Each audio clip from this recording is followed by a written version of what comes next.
오늘 하나님의 말씀은 그런즉 두려워하지 말라. 그런즉 두려워하지 말라. 이 말씀으로 오늘 나누기를 원합니다. 평창 올림픽 이번에 열기가 굉장히 뜨겁죠.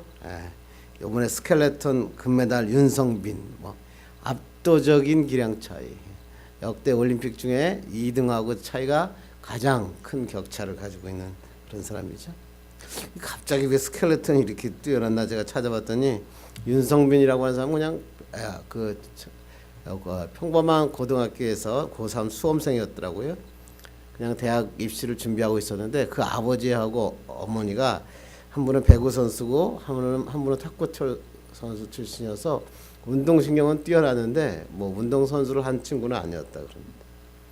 근데 한국체육대학에서 썰매팀을 창단한다라고 하는 얘기를 듣고 거기 선생이었던 체육교사 그분이 이 윤성빈을 그 교수한테 추천을 해가지고 갑자기 윤성빈이가 한국체육대학교에 입학을 합니다.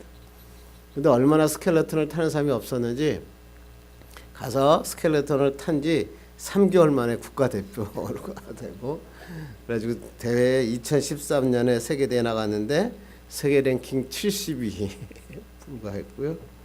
그것도 또 2013년이 이제 그리고 2014년이 소치 올림픽이었는데 그때 나가려고 그랬는데 뭐냐면 훈련 도중에 막 두려움이 찾아와가지고 그걸 포기했다 그럽니다. 왜냐면 이 스켈레톤은 이게 그냥 100km 정도 이상 넘는 속도를 내는데 아무 안전장치가 없이 달리고 있는 거죠. 그래서 가장 중요한 것은 두려움을 어떻게 극복하느냐. 그래서 실제로 이제 올림픽에서 이 스켈레톤을 타다가 사람이 죽는 사건도 있어가지고 그 몇 년 전에 있는 올림픽 동계올림픽에서는 스켈레톤을 아예 종목으로 선택하지 않았던 적도 있다 그럽니다. 그런데 제일 중요한 이 스켈레톤을 막 달리면서 이게 중요한 게 뭐냐면 어떻게 하면 이 두려움을 이길 수 있느냐.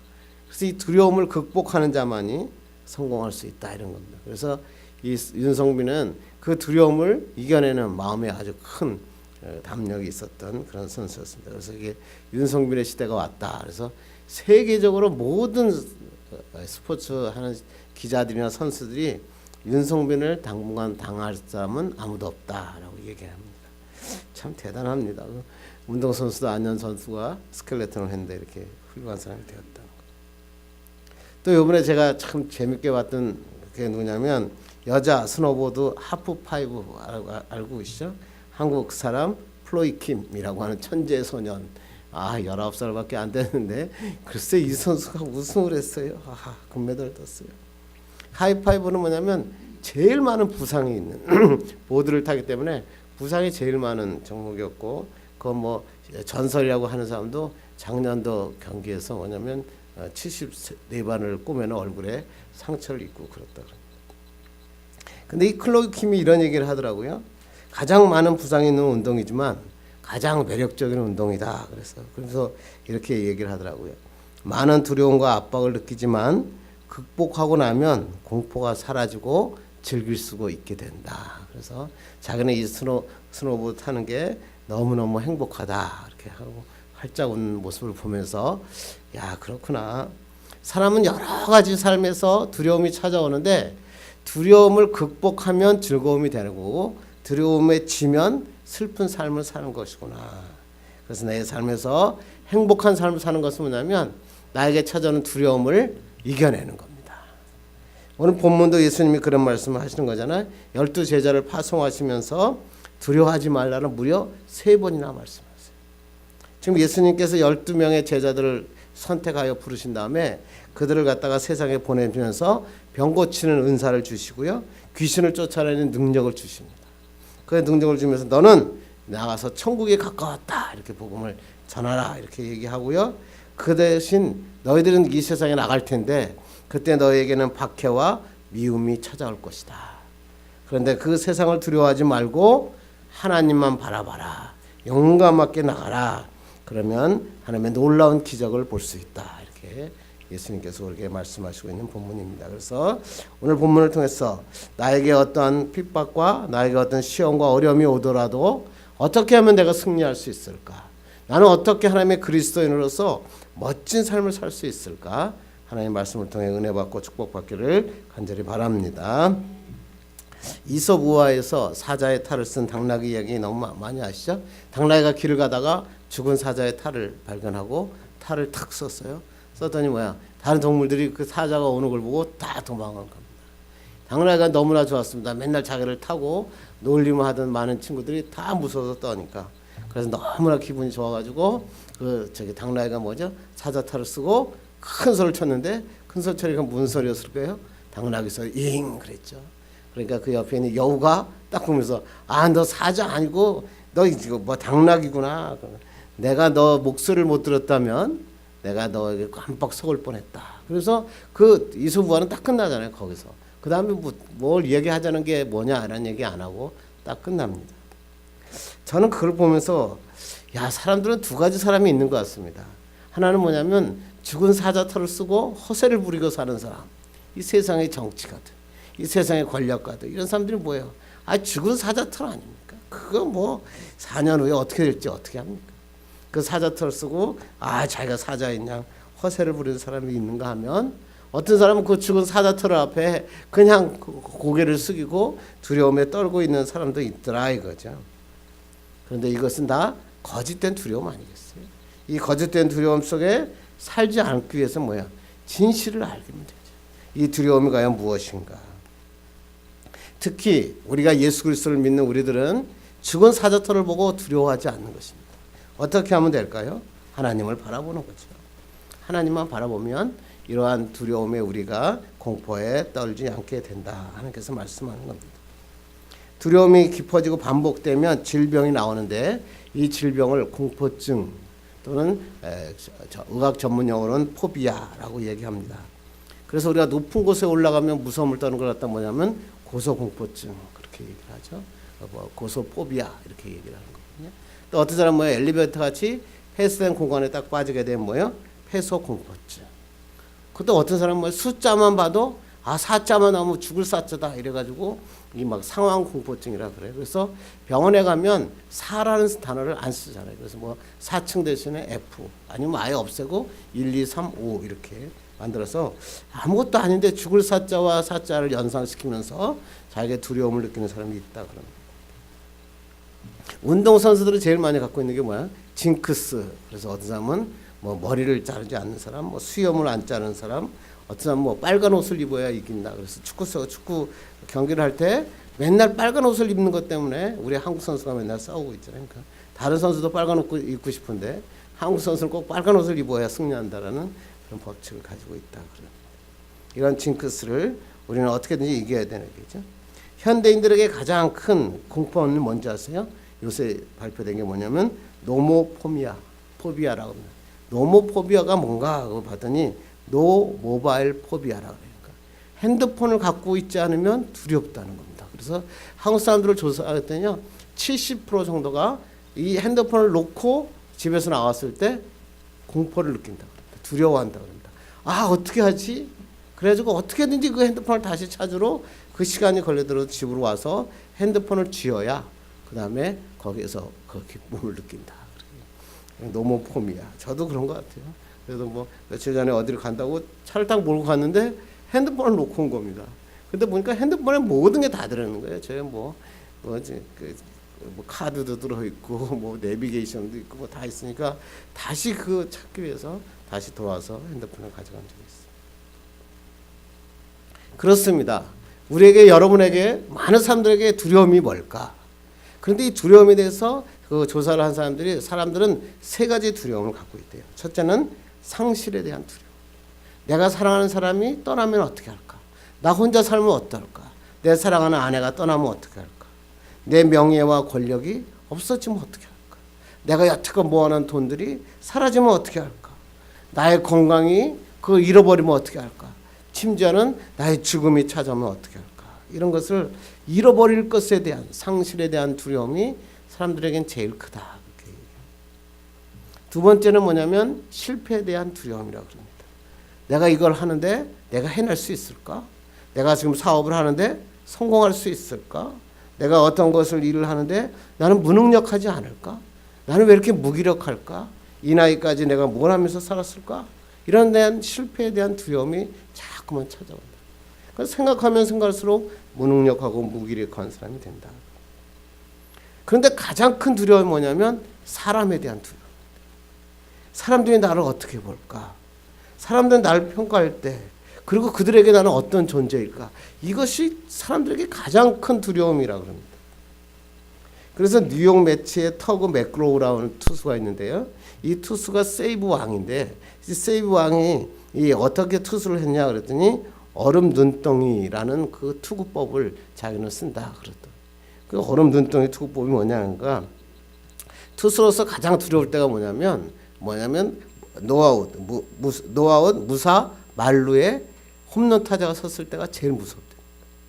근데 이때 공을 어떻게 던지냐 그러면 이 사람은 얼음 눈덩이 법칙을 쓴대요. 그게 뭐냐 그랬더니 야 내가 오늘 던지고 나면 지구에 빙하 시대가 온다. 그래가지고 막 얼음이 오고 그래서 눈덩이가 돼가지고 온 우주 공간에 아무도 나를 알아보는 사람이 없게 된다. 그래서 자기가 말로 홈런을 치고 말로 홈런을 맞아도 아무도 나를 모를 것이다. 이렇게 생각합니다. 이 사람이 가장 투수로서 두려웠던 것은 뭐냐면 공을 던지는 그 순간이 아니라 공을 던지고 난 다음에 내일 매스컴에 뭐라고 날 것이 가장 두려웠다는 거예요. 그래서 그 두려움을 이기기 위해서 자기는 얼음 눈덩이 법칙을 사용했다라고 얘기합니다. 아, 저도 이 말이 너무나 공감이 가더라고요. 저 사람이 오늘 가서 뭘 했냐, 그것에 대한 두려움도 있지만 뭐냐면 사람들이 나를 뭐라 그럴까? 저기서 실패했을 때 사람들이 나에게 어떤 손가락질을 할까? 세상 사람들이 두려운 거거든요. 그러니까 산속에서 누구를 만나면 제일 두려우냐 그랬더니 사자도 아니고 사람을 만나면 제일 두렵다 그런 얘기를 하죠. 여러분은 어떻습니까?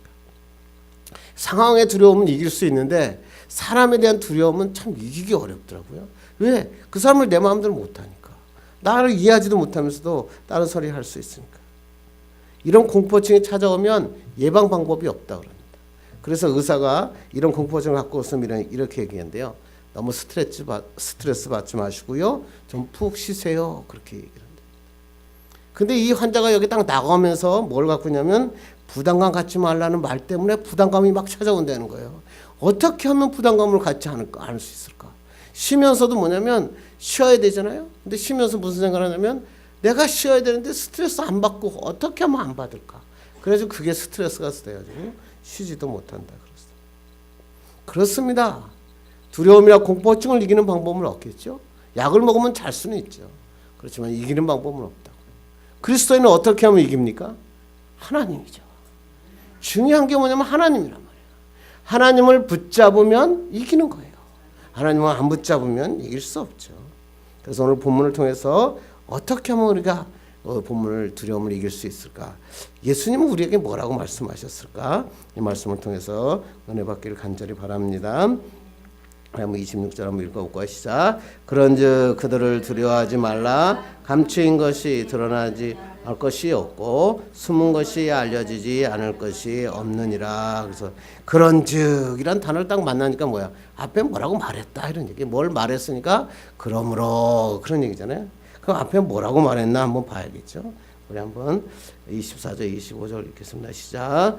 제자가 그 선생보다 또는 종이 그 상전보다 높지 못하나니 제자가 그 선생 같고 종이 그 상전 같으면 조카도다. 집주인을 바알세불이라 하였거든 하물며 그 집 사람들이랴 이런 얘기죠. 뭐야? 세상에 스승이 누구야? 예수님이잖아요. 제자들에게 지금 얘기하는 거예요. 야, 세상에 글쎄 스승인 나 예수님도 거부하고 예수님도 핍박하고 예수님도 박해했는데 그런데 제자들이 너희들을 세상에 나와서 핍박받고 박해받는 것은 어떻게 당연하다 그런 얘기예요. 그러니까 우리가 세상에서 위험이 오고 두려움이 오고 어려운 상황이 찾아오는 것은 뭐다? 당연하다. 그러니까 뭐야? 걱정하지 말라. 두려워하지 말라. 여러분 세상에 여러분이 살아갈 때 두려움이 없이 살아간다는 것은 죽은 자입니다. 살아있다는 것은 뭐예요? 두려움을 느끼며 사는 거죠. 이 두려움을 느끼는 것을 어떻게 해라? 당연하게 느끼는 여러분 되기를 간절히 바랍니다. 왜 당연하게 느껴야 됩니까? 그러면서 설명하시는 게 26절입니다. 읽겠습니다. 시작. 그런즉 그들을 두려워하지 말라. 감추인 것이 드러나지 않을 것이 없고 숨은 것이 알려지지 않을 것이 없느니라. 그 뭐예요? 그래서 야 너희들이 뭐 세상에 가서 두려움이 오고 환난이 오고 핍박이 오고 어려움이 오는 것은 당연하다. 그러나 뭐야? 감추인 것이 드러난다. 누구야? 예수 그리스도가 누군지 알게 된다. 너를 통한 하나님의 계획이 뭔지를 모든 사람이 알게 될 것이다. 걱정하지 마라. 저는 이 말씀을 다 너무나 은혜 받았어요. 야, 하나님이 나를 사랑하셔서 정 목사의 미래를 계획하고 계셨구나. 이 하나님의 놀라운 계획을 모든 사람을 통하여 알게 되는구나. 성도의 시험이 뭘까요? 종교적인 박해? 글쎄요, 이제 조금 있으면 종교적 박해가 심해진다. 뭐 요새 목사님들만 만나면 참 어려운 얘기들 많이 하시더라고요. 근데 뭐 제가 그런 얘기를 전하고 싶지는 않고 그 어려운 얘기들이 막 이제 종교적인 박해가 올 것이다. 뭐 저기 그 중국에 지금 박해가 엄청 심해졌고 한국도 이제 박해가 막 엄청나게 심해질 것이다. 이렇게 얘기를 하더라고요. 뭐 종교적 박해 좋습니다. 근데 그것보다 중요한 게 뭘까요? 세상과 타협하게 하는 세상의 풍조죠. 하나님을 하나님이라고 말하지 않는 세상. 그런 사람이 인기 있는 사람이 돼요. 그러니까 사람이 목사님들도 텔레비전에 나와서 하나님이란 단어를 안 씁니다. 그런 세상의 풍조에 빠지는 거. 그게 뭐예요? 하나님의 위험한 시험이죠. 죄악에 빠지게 하는 유혹이 오죠. 뭐죠? 돈, 명예, 그다음에 여자, 쾌락 이런 거 있죠. 이거를 빠져나와야 되는데 빠지지 못한다고 하는 것입니다. 또 하나 가장 중요한 건 뭐냐면 신앙을 포기하게 하는 사탄의 회방이에요. 내가 어떤 일고 신앙적으로 결정만 하면 사탄이 와서 그냥 공격하는 거예요. 그래서 회방해 보고만. 오늘 예수님께서 말씀하시기를 신앙생활을 방해하는 이러한 시험과 고난이 오면 어떻게 하라? 걱정하지 마라. 두려워하지 말라. 왜? 조금 있으면 하나님의 계획을 알게 된다. 왜? 하나님이 널 붙잡고 있다. 그래서 우리에게 말씀하고 있습니다. 여러분 하나님의 계획은 여러분을 위한 놀라운 계획이 있습니다.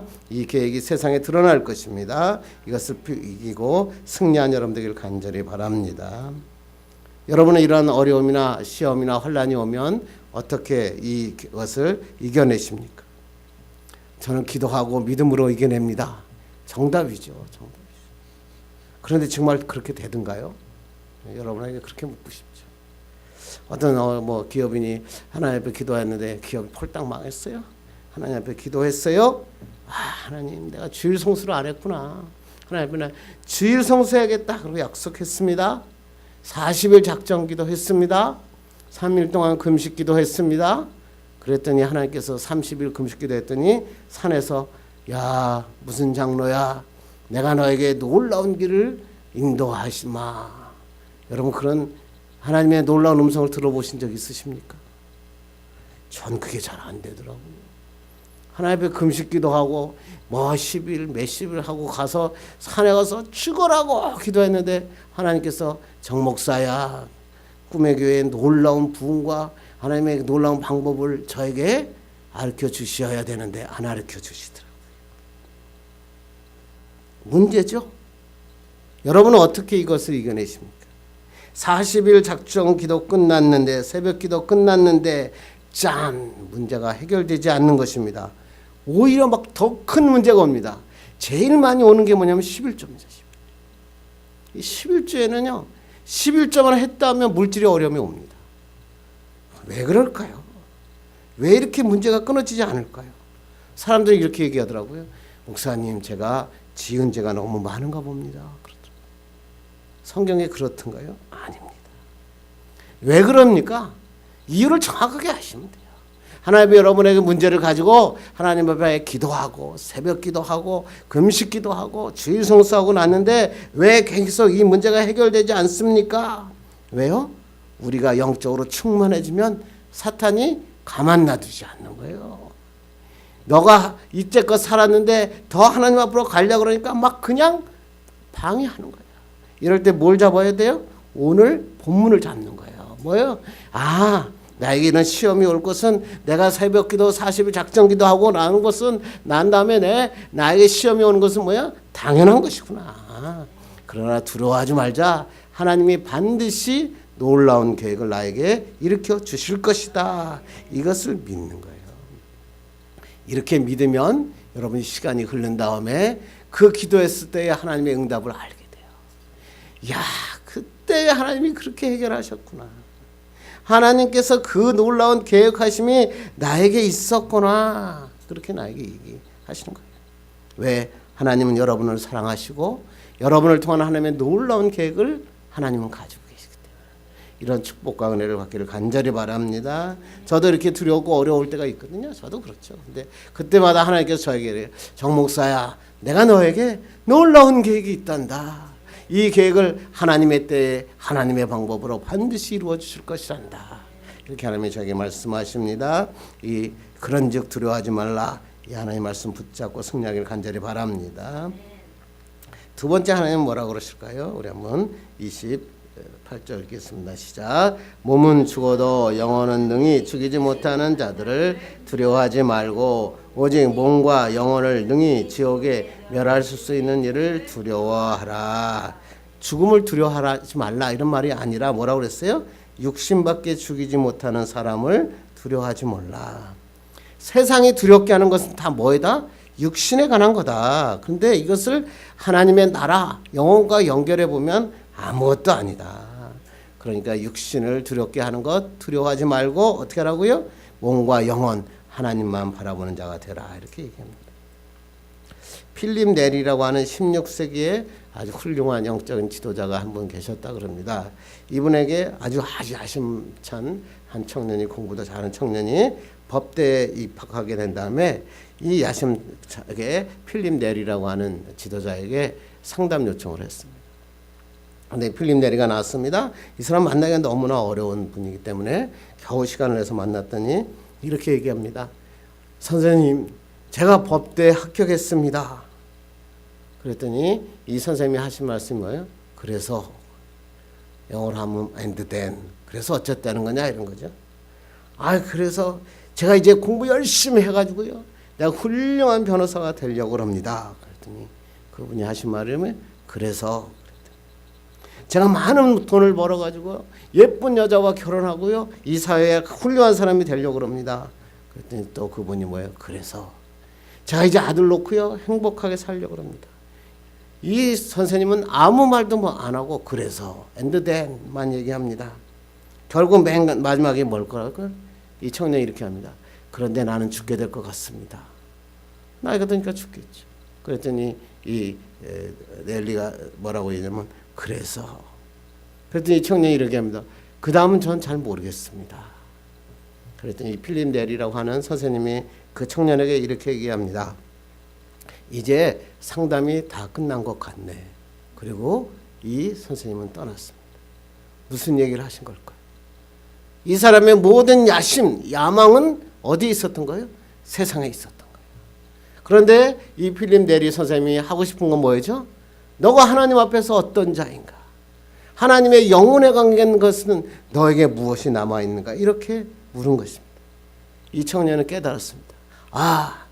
이 세상에서 내가 사는 게 중요하지만 하나님 앞에서 나의 영혼을 어떻게 사는 것 그것이 중요하다. 변호사가 돼서 부귀영화 누리지 말라는 말이 아닙니다. 행복한 가정 만들지 말라는 말이 아닙니다. 그런데 그것은 자기만을 위해서 살 때는 죽으면 그만이에요. 그러나 이러한 모든 환경을 통해 하나님을 위해서 살아갈 때 기적의 역사가 일어나는 겁니다. 성도들이 이렇게 기도하잖아요. 성도들이 정말 이 말씀 보고 이러더라고요. 저는 진짜 몸이 죽는 것보다 영혼이 죽는 것을 더 귀하게 생각합니다. 진짜요? 그런데 여러분의 집의 성경책이 그렇게 깨끗할 수 있습니까? 영혼이 그렇게 중요하다는데 하나님 앞에 기도하는 시간이 정해져 있지 않다는 게 가능한 일입니까? 여러분의 건강을 위해서는 운동의 시간을 정해놓고 여러분의 먹을 걸 위해서는 찹쌀밥을 먹고 현미밥을 먹을 걸 준비하면서 하나님의 말씀은 듣지 않고 하나님의 기도의 시간은 정해지지 않으면서 몸보다 영혼이 중요하다고 입으로 이야기하고 있지는 않느냐 이렇게 묻고 있다고 하는 것입니다. 여러분의 두려움이 정말 영혼적인 겁니까? 아니면 경제적인 어려움 아닐까요? 큰일 났어. 난 직장에서 해고되면 어떡하지? 월급은 나갈까? 생활비는 충분한가? 자녀 등록금 내야 하는데 돈이 없어. 또 갑작스럽게 막 사고나 질병이 나타나면 어떡하지? 나에게 뭐 불시에 찾아요. 어려움이 오면 어떡하지? 여러분의 모든 걱정과 두려움은 세상적인 것이라. 오늘 하나님 뭐라고 얘기하시는 거예요? 세상적인 거 보지 말고 하나님을 봐라. 축복과 역사가 일어나는 거다. 어떤 목사님이 이런 얘기 설교를 하시더라고요. 세상에서 왕따가 당하는 것과 하나님께 왕따 당하는 것 중에 어느 걸 선택할 거냐. 여러분 뭘 선택하십니까? 정말 하나님 앞에 왕따 당하는 게 세상에서 왕따 당하는 것보다 더 중요하십니까? 기도는 그렇게 하는데 삶은 그렇지 않죠. 오늘 하나님이 뭐라고 말했으면 세상은 몸밖에 없다. 그러나 몸과 영혼은 누가 주관하신다? 하나님이 주관하신다. 우리 하나님 붙잡자. 하나님께서 오늘도 예수님이 제자들에게 이 세상 것 바라보지 말고 하나님만 바라보는 자가 되라. 오늘도 우리에게 말씀하고 있다고 하는 것입니다. 이런 축복의 사람들 되기를 간절히 바랍니다. 세 번째 하나님은 29절에 이렇게 얘기합니다. 시작. 참새 2마리가 한 아사리온에 팔리지 않느냐.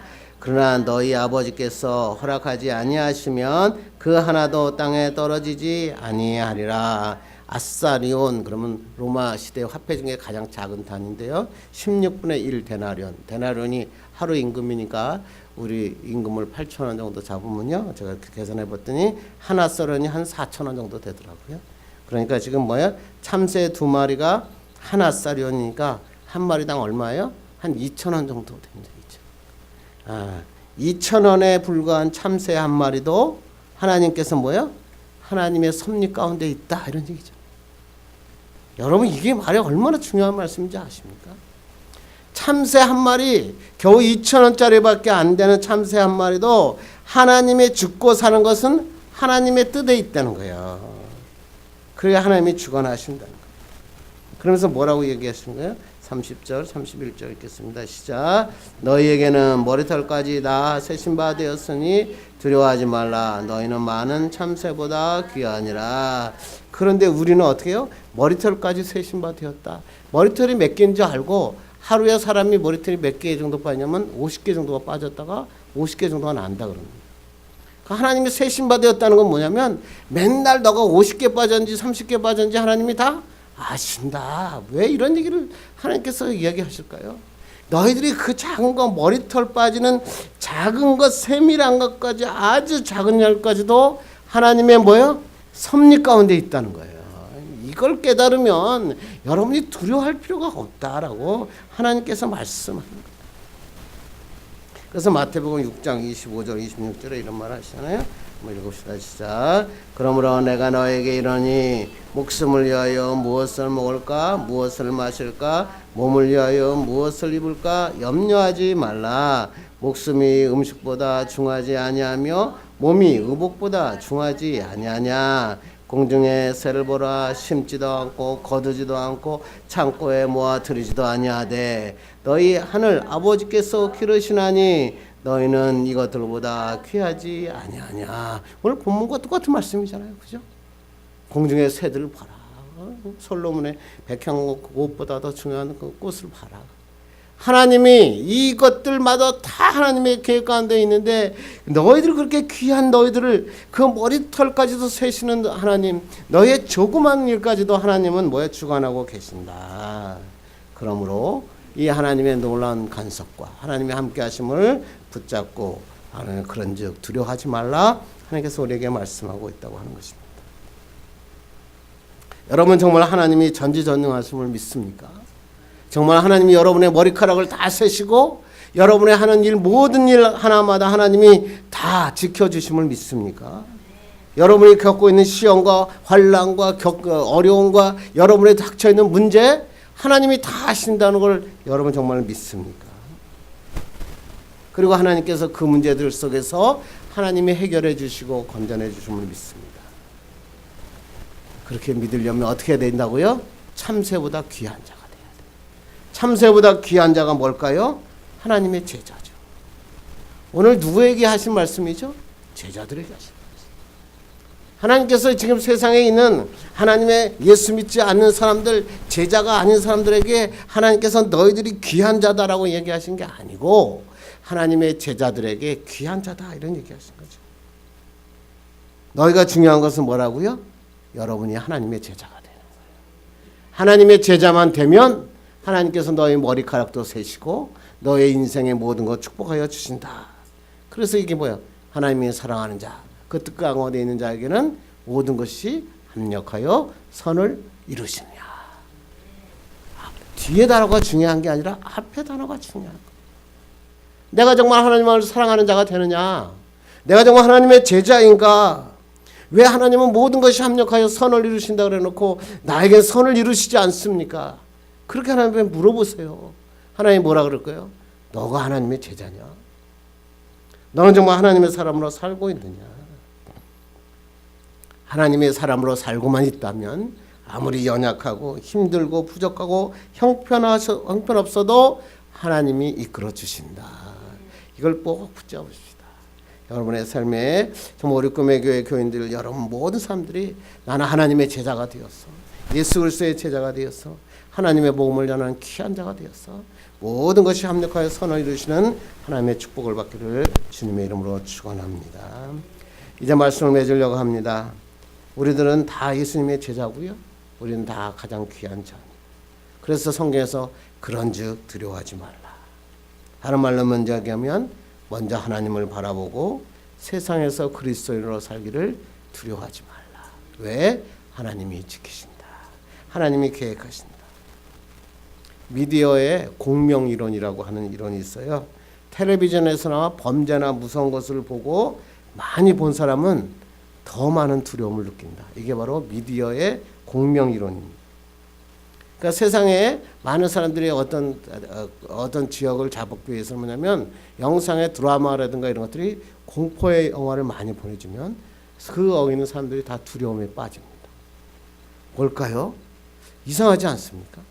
무서운 장면을 많이 보면 야 두려움에 대한 면역이 생겨서 에이 그거 안 두려워 이럴 줄 알았더니 두려운 영화를 많이 본 사람은 더 많은 두려움을 느낀다. 그래서 텔레비를 4시간 이상 보는 어린이들은요 거기에서 두려움이 올 때 무서움을 2배 이상 느낀다.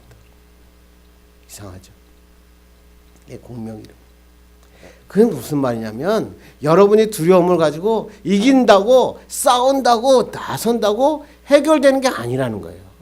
여러분 두려움을 잠깐만 경험하면 더 두려운 사람이 되는 거예요. 그러니까 우리가 이 두려움을 어떻게 해야 될까요? 하나님의 말씀으로 이겨내야 돼요. 이게 바로 그리스도입니다. 하나님의 말씀대로 순종하면 하나님을 따라가면서 하나님의 계획하심을 알게 되고 하나님의 함께하심을 경험하게 됩니다. 2018년도 이런 멋진 한 해가 되기를 간절히 바랍니다. 하나님의 계획하심 여러분을 위해서 2018년을 준비하셨는데 이 준비가 하나님 나에게 놀라운 계획이 되게 하여 주시옵소서. 사람은 미래 때문에 두려워하죠. 그런데 미래는 하나님이 주장하십니다. 미래는 하나님이 주장하십니다. 이걸 오늘 외치고 자기 속에서 외치는 거예요. 나의 미래는 하나님이 주관하신다. 하나님이 주장하신다. 나는 하나님의 사람이다. 이렇게만 살아가면 하나님의 축복과 기적이 일어납니다. 이런 하나님의 멋진 사람들 되기를 주님의 이름으로 축원합니다. 기도하겠습니다. 하나님 감사합니다.